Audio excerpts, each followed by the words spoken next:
Hello, today I'm looking at Majjhima number 140, the DhatuVibhanga Sutta. And that's translated as the exposition of the elements, or no explanation perhaps. The location is Rajagaha in the Magadhan country. The persons mentioned are Buddha, or the Blessed One, or Gautama, Bhagava, who's a potter, Bhikkhu Sati, who's a renunciant, and the assembly of monks, or Sangha. Now, Buddha is travelling incognito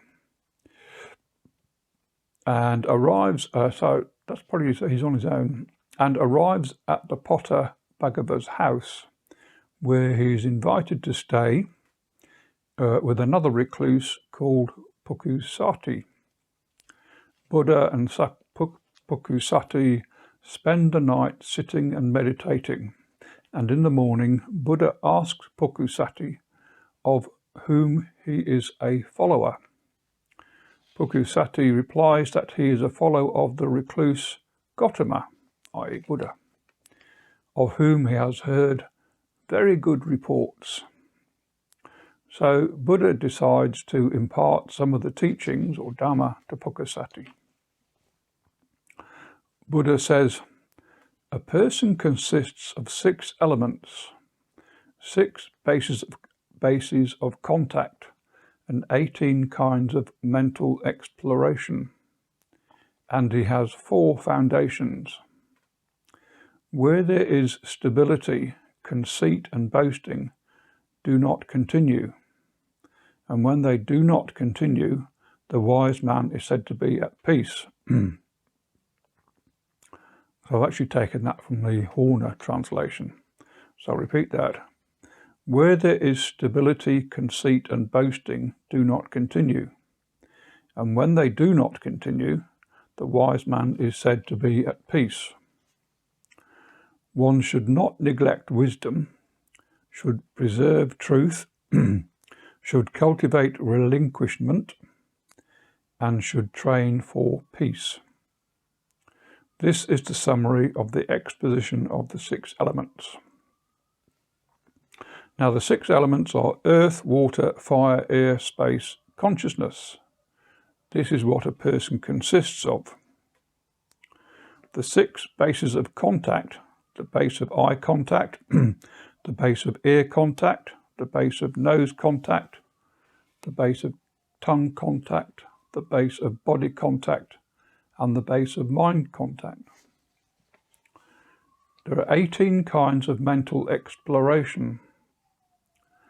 On seeing a form with the eye, one explores a form object capable of producing joy or grief or equanimity.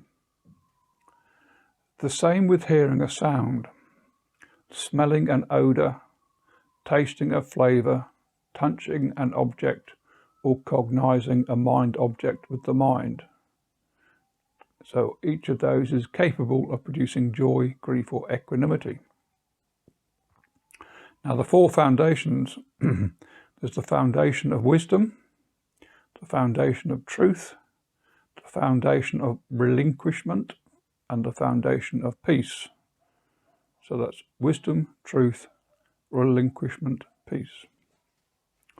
One should not neglect wisdom, should preserve truth, should cultivate relinquishment, and should train for peace. And to explain how not to neglect wisdom, Buddha talks about the earth element, which may be internal or external. The internal is what belongs to oneself, solid, solidified, and clinging. Head hairs, body hairs, nails, teeth, skin, flesh, sinews, bones, bone marrow, kidneys, heart, and so on. Now, both the internal earth element and the external earth element are simply earth element. And this should be recognized as it actually is. This is not mine. This I am not. This is not myself. When one sees it thus, as it actually is, with proper wisdom, one becomes disenchanted with the earth element and makes the mind dispassionate towards the earth element. Buddha then makes the same case for the water element. It may be internal or external, the internal being bile, pus, phlegm, blood, urine, sweat, etc. That both the internal and external water element are simply water element, and that should be seen as it actually is, with proper wisdom. This is not mine, this I am not, this is not myself. And the mind becomes dispassionate to the water element. And the fire element may be internal or external. Internally, what is fiery and clung to, that by which one is warmed, ages and consumed, what is eaten, drunk and consumed, gets completely digested. This is the internal fire element. Both internal and external fire element are simply fire element, and that should be seen with proper wisdom. Thus, this is not mine, this I am not, this is not myself, and the mind becomes dispassionate towards the fire element. The air element, anything of air, airy, internally, winds in the belly, the bowel, in-breathing and out-breathing. Both internal and external air element are the same, and should be seen with proper wisdom, as it actually is. This is not mine, this I am not, this is not myself. When one sees it thus, one becomes disenchanted with the air element, and makes the mind dispassionate towards the air element. Next is the space element, may be internal or external. Internally, it is the holes in the ears, the nostrils, the mouth, whereby what is eaten, drunk, consumed and tasted gets swallowed, and where it collects and then gets excreted. Both the internal and external space element are the same. This is not mine, this I am not, this is not myself, and so on. Now, there only remains consciousness, purified, clear and bright. What does one cognize with consciousness? One cognizes pleasant or painful, or neither pleasant nor painful. When one feels a pleasant feeling, one understands, I feel a pleasant feeling. One understands with the ending of that contact to be felt as pleasant. The pleasant feeling associated with that contact, that feeling subsides and ceases. The same occurs with unpleasant feeling and with neither pleasant nor unpleasant feelings. Just like two dry sticks rubbed together generate heat. When the sticks are separated, the heat ceases and subsides. And there only remains equanimity, purified, bright, malleable, wieldy, and I can't read the writing there. And radiant, yeah. It is like a goldsmith taking up some gold, placing it in a heated crucible, sometimes blowing on it, sometimes sprinkling water on it, and from time to time just looking. And when this gold is purified, bright, malleable, wieldy and radiant, it can be fashioned into whatever ornament one requires, a gold chain, earrings, a necklace, and so forth. So too, then there remains only equanimity, purified, bright, malleable, wieldy, and radiant. So, in summary, of the 6 elements, 5 are not self, as they exist both internally and externally, and the only element that is left when developed is equanimity. So Buddha continues, if I were to direct this equanimity, so purified and bright, to the base of infinite space, to the base of infinite consciousness, to the base of nothingness, or to the base of neither perception nor non-perception, then this equanimity of mind, supported by that base, clinging to it, would remain for a very long time. He understands thus: if I were to direct this equanimity, so purified and bright, to the base of infinite space, to the base of infinite consciousness, to the base of nothingness, to the base of neither perception nor non-perception, and to develop my mind accordingly, this would be conditioned.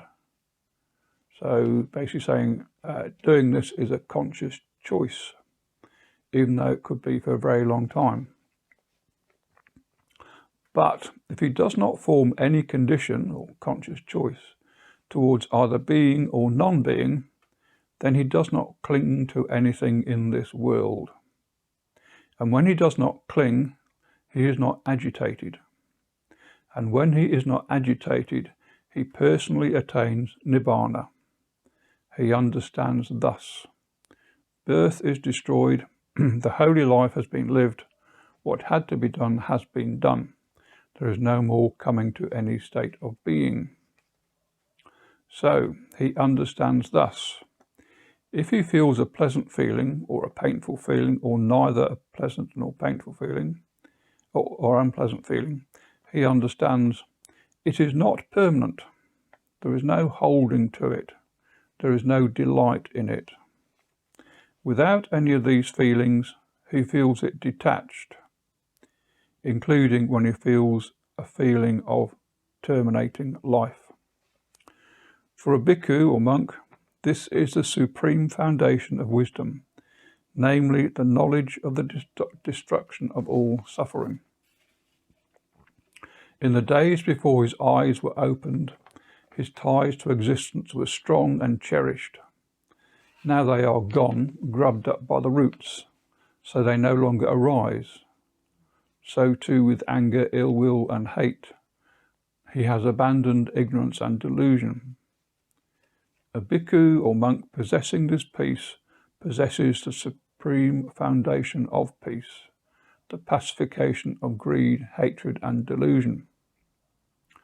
And when he has achieved this, he is called a sage at peace.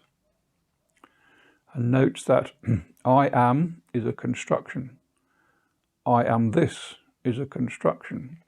I shall not be is a construction. I shall be possessed of form is a construction. And these constructions are a disease, a cancer, an arrow. By overcoming all constructions, one is called a sage at peace. And the sage at peace is not born, does not age, does not die.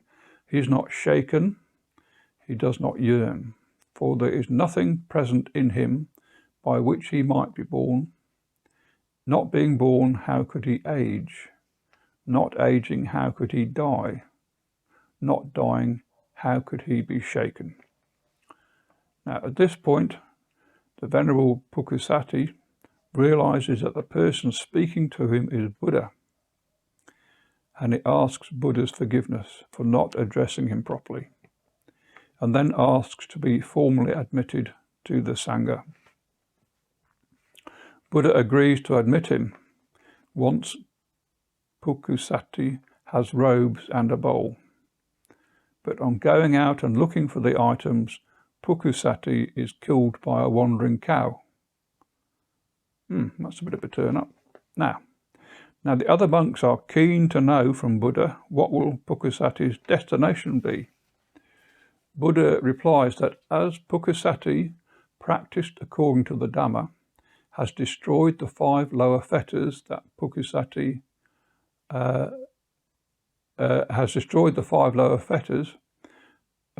Bhikkhu will reappear spontaneously in the pure abodes and will obtain final Nibbana without ever returning from that world.